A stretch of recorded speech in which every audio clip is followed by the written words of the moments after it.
বর্তমান সমাজে আমরা সবাই খুবই ব্যস্ত, আর এই ব্যস্ততার মাঝে আমাদেরকে নিজেকে ভালো রাখতে হলে নিজেকে মূল্য দিতে হবে, নিজেকে ভালোবাসতে হবে, নিজেকে সম্মান দিতে হবে।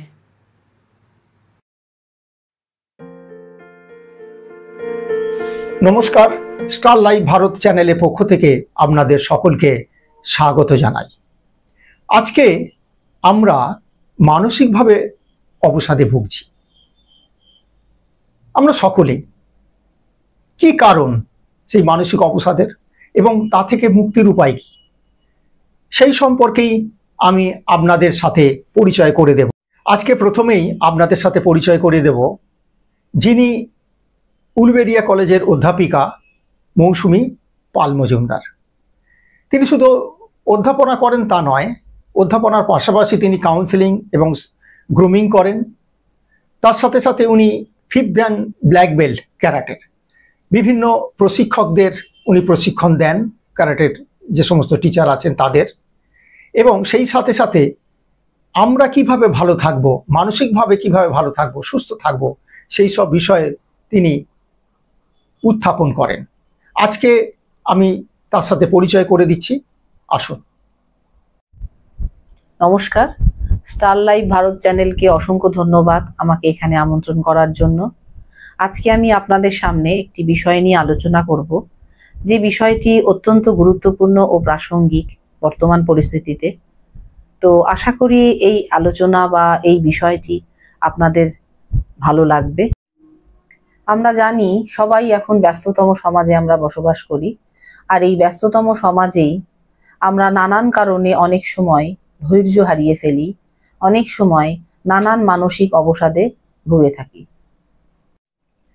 মৌসুমী ম্যামের বক্তব্য শুনতে শুনতেই স্টার লাইভ চ্যানেলটিকে অবশ্যই সাবস্ক্রাইব করুন, লাইক করুন, ভালো লাগলে কমেন্ট করবেন, আর অতি অবশ্যই শেয়ার করবেন, কারণ সকলেই আপনার মতো আরও যারা আছেন তারা উপকৃত হবেন।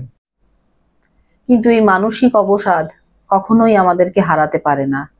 আমরা এই মানসিক অবসাদ থেকে সহজেই বেরিয়ে আসতে পারি যদি কিছু উপায় আমরা অবলম্বন করি।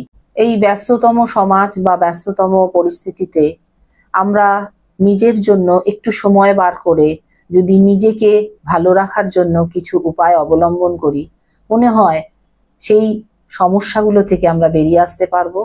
এবং তার জন্য সর্বপ্রথমে যে বিষয়টা বেশি গুরুত্বপূর্ণ আমাদের জন্য, যে আমরা একটু নিজের দিকে তাকাবো, একটু নিজেকে গুরুত্ব দেব, নিজেকে ভালোবাসবো, নিজেকে সম্মান করব। কিন্তু এখন প্রশ্ন উঠতে পারে যে আমরা আবার নিজেকে কিভাবে ভালোবাসবো, নিজেকে সম্মান দেব? এতদিন তো জানতাম অন্যেরাই আমাদেরকে ভালোবাসে, অন্যেরাই আমাদেরকে সম্মান দেয়। আজ আমি আপনাদের সামনে কয়েকটি বিষয় তুলে ধরবো, যে বিষয়গুলি আপনাদেরকে নতুন করে শেখাবে নিজেকে চেনার, নিজেকে জানার, নিজেকে ভালোবাসার, নিজেকে সম্মান দেওয়া। আমরা কখনোই নিজেকে অন্যের কাছে মূল্যহীন করে তুলতে পারি না। যে মানুষ আমাকে খোঁজে না, যে মানুষের কাছে আমার অভাবের কোনো মূল্য নেই, সেই মানুষের কাছে নিজের গুরুত্ব বোঝানোর কোনো সময় খরচ করার দরকার নেই। আবার অন্যের কাছ থেকে কিছু পাওয়ার আশা করাটাও অনেক সময় আমাদের দুঃখের কারণ হয়ে দাঁড়ায়। সেটা অর্থ হতে পারে, ভালোবাসা হতে পারে, সম্মান হতে পারে, গুরুত্ব হতে পারে। তাই অন্যরা কে কি ভালোবাসলো, কে কি দিল না দিল, সে জায়গায় না গিয়ে আমরা যদি নিজেদেরকে নিজেদের ভালোবাসতে শুরু করি, সম্মান করতে শুরু করি এবং নিজের জন্য সময় দিই, তাহলে আমার মনে হয় আপনাদের কারোকেই বা আমাদের কাউকেই কখনোই এই হতাশায় ভুগতে হবে না, সে আমায় কেন গুরুত্ব দেয় না, ওরা আমায় কেন মূল্য দেয় না। যখন কেউ আপনাকে অপমান করবে, সেই অপমানটাকে কখনোই মেনে নেবেন না, প্রতিবাদ করুন। কারণ সেই সময় যদি প্রতিবাদ না করেন, তাহলে আবার পরবর্তীকালে তার সাহস হয়ে যাবে আরেকবার আপনাকে অপমান করার। তাই নিজে আত্মমর্যাদার সাথে বেঁচে থাকুন। অন্যের দেয়া উপহার বা সুযোগ সুবিধে বারবার নেবেন না। কারণ যখন দেখবেন যে আপনার দেয়া উপহার বা আপনার দেয়া সুযোগ সুবিধা সে নিচ্ছে না, সে অস্বীকার করছে, তখন বুঝতে হবে সে আপনাকে দয়া করছে।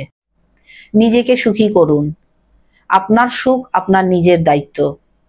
তাই আপনার নিজের জন্য কিছু সময় দিন, নিজের জন্য কিছু ইনভেস্ট করুন। যেমন ছোটবেলায় আপনি যে কাজটি করতে খুব ভালোবাসতেন, সেটা গান হতে পারে, নাচ হতে পারে, বা যে কোনো প্যাশন হতে পারে, সেগুলোকে আবার শুরু করুন, সেগুলো নিয়ে চর্চা করার। দেখবেন দিনের একটি সময় এইটা নিয়ে ব্যস্ত থাকলে, এগুলো নিয়ে আপনিও ভালো থাকবেন, আপনার মন ভালো থাকবে, এতে পরবর্তী কাজে আপনার মন দিতে খুব ভালো লাগবে। কথাবার্তা বলার সময় সবসময় আমাদের ভাবতে হবে যে আমি কথা যেগুলো বলছি সেগুলো অন্যের দুঃখের কারণ হয়ে দাঁড়াচ্ছে না তো? আমার কথা বলার ভাষা, আমার কথা বলার যে ভঙ্গি, সেগুলো ঠিক আছে তো? তাই কথাবার্তা বলার সময় সবসময় খেয়াল রাখতে হবে যে আমি অন্যের কাছে কোনোভাবে ছোট হয়ে যাচ্ছি না তো, শুধুমাত্র আমার কথাবার্তা বলার জন্যে। একটা কথা মনে রাখবেন, আমরা নিজেকে যেভাবে উপস্থাপন করব, সেভাবেই কিন্তু আমরা তাদের কাছে আমাদের ব্যক্তিত্ব ফুটে উঠবে। যেমন ধরুন, আমরা যেভাবে পোশাক পরিচ্ছদ পরব, সেভাবেই তার পরিচয়, আমাদের পরিচয় হবে যে আমাদের রুচি কিরকম, সেই অনুযায়ী আমাদের একটা ব্যক্তিত্ব তাদের কাছে ফুটে উঠবে। তাই সবসময় খেয়াল রাখতে হবে আমরা এমন কিছু করব না যেটার কারণে আমি আমার নিজের ক্ষতি করে ফেলি, আমি আমার নিজের ব্যক্তিত্বের হানি ঘটাই, আমার ব্যক্তিত্বের কিছুটা ঘাটতি ঘটে যায়। নিজের লক্ষ্যে মনোযোগী হতে হবে। আমরা কখনোই নিজের লক্ষ্যে এগোতে গিয়ে অন্যের কথায় বিচলিত না হয়ে আমরা যদি এগিয়ে যাই, তাহলে আমরা আমাদের ঠিক আসল জায়গায় বা গন্তব্যে পৌঁছতে পারবো। প্রিয়জনের কাছে মূল্যহীন হয়ে গেলে সেটা আপনাকে বুঝতে হবে যে আপনার সাময়িক কষ্ট হলেও সেখান থেকে আপনাকে সরে আসতে হবে। তাই আমরা কখনোই যার কাছে বিরক্তের কারণ হয়ে যাব, যার পছন্দ হচ্ছে না আমাকে, তবুও তার কাছে থেকে যাওয়ার কারণ কিছু হয় না, বরঞ্চ সেখানে কষ্টটা বাড়ে। সেই জন্য সেই জায়গা থেকে নিজেকে বেরিয়ে নিয়ে আসাই মঙ্গলের। যারা আপনার ভালো আর খারাপ দুটোকেই গ্রহণ করতে পারে না, তাদের কাছে নিজের গ্রহণযোগ্যতা চেয়ে সময় নষ্ট করার কোনো প্রয়োজন নেই। নিজের গ্রহণযোগ্যতা অন্যের কাছে বাড়ানোর চেয়ে, অন্যের কাছে রাখার চেয়ে একা থাকাই শ্রেয়। বয়স, শিক্ষা বা পদ, কোনো দিক দিয়েই যদি কোনো কেউ ছোট হয়, সেই দিকটা না মাথায় রেখে প্রত্যেককে সম্মান করাই শ্রেয়। কারণ আপনি অন্যকে যতটাই সম্মান দেবেন, আপনার সম্মানযোগ্যতাও তাদের কাছে ততটাই বাড়বে। নিজের অবস্থান নিয়ে অত্যধিক পরিমাণের আত্মবিশ্বাসী ও অহংকারী হবেন না, কারণ সময় যখন বদলায় তখন উত্তাল সাগরও মরুভূমি হয়ে ওঠে। অন্যের কাছে নিজেকে জাহির করার কোনো প্রয়োজন নেই, কারণ আপনি কি, আপনি কতটা জানেন, আপনি কি পারেন, সেটা আপনি ভালোই জানেন। সুতরাং অন্যের কাছে নিজেকে যাচাই করার থেকে, নিজেকে বোঝানোর থেকে, নিজে আপনি কি পারেন না পারেন, তার থেকে আপনি নিজের উন্নতিতে লেগে থাকুন। দেখবেন আপনি একটা সময় এমন একটা জায়গায় পৌঁছে যাবেন, তখন তারাই আপনাকে অনুসরণ করবে। ভুল জায়গায় স্যাক্রিফাইস বা ভুল মানুষের সাথে কম্প্রোমাইজ করাটা অত্যন্ত ব্যর্থতার বিষয়। কারণ সেই জায়গায় সময় নষ্ট না করে বরঞ্চ আপনি আপনার উন্নতি নিয়ে ব্যস্ত থাকুন, আপনি আপনার কাজে লিপ্ত থাকুন, তাতে আপনি আরো বেশি ভালো থাকবেন। সুতরাং আমরা যদি একটি সুন্দর শান্তিপূর্ণ সমাজ তথা পরিবার গড়ে তুলতে চাই, তাহলে সর্বপ্রথম আমাদের সেলফ লাভ নিয়ে ভাবতে হবে, অর্থাৎ আত্মপ্রেম। আমরা নিজেদেরকে যতটা ভালোবাসবো, ততটাই আমরা উজাড় করে অন্যদেরকেও ভালোবাসতে পারবো। নিজেদেরকে যতটা সম্মান করতে পারবো, নিজেকে যতটা গুরুত্ব দিতে পারবো, অন্যদেরকেও ততটাই গুরুত্ব দিতে পারবো। পরবর্তী বিষয় হলো পজিটিভ এনার্জি। অর্থাৎ আমরা যখন নিজের সম্পর্কে নিজের ভালো বোধ করবো, নিজেকে ভালো বোধ করবো, তখন সেই ইতিবাচক শক্তিটাই আমাদের চারপাশের মানুষদের উপর প্রভাব ফেলবে এবং তারাও নিজেদের সম্পর্কে ইতিবাচক হয়ে ভাবতে শুরু করবে। সর্বোপরি আমরা যদি সেলফ অ্যাওয়ার হই, তাহলে আমাদের পারিপার্শ্বিক যে সমস্যাগুলো নানানভাবে ঘটে থাকে, সে আপনার সমালোচনাকারীদেরই হোক বা শত্রুপক্ষেরই হোক বা বিরোধীদেরই হোক, সেগুলো আপনার কানেই আসবে না, আপনি সেগুলোর গুরুত্বই দিতে পারবেন না। কারণ আপনার তো সেলফ অ্যাওয়ারনেসটা রয়েছে, আপনি জানেন যে আপনি কি করতে পারেন আর কতটাই বা পারেন, আপনি কে, আপনার দ্বারা কি সম্ভব। সুতরাং কে কি বললো না বললো সেদিকে কান না দিয়ে নিজের লক্ষ্যে এগিয়ে যান। দেখবেন একটা সময় তারাই আপনাকে অনুসরণ করছে, একটা সময় তারাই আপনার প্রশংসা করছে। নমস্কার, আজকের এইটুকু বিষয়ই থাক। পরবর্তী দিন আরো একটি বিষয় নিয়ে আসব আপনাদের সামনে। ভালো থাকবেন, সুস্থ থাকবেন।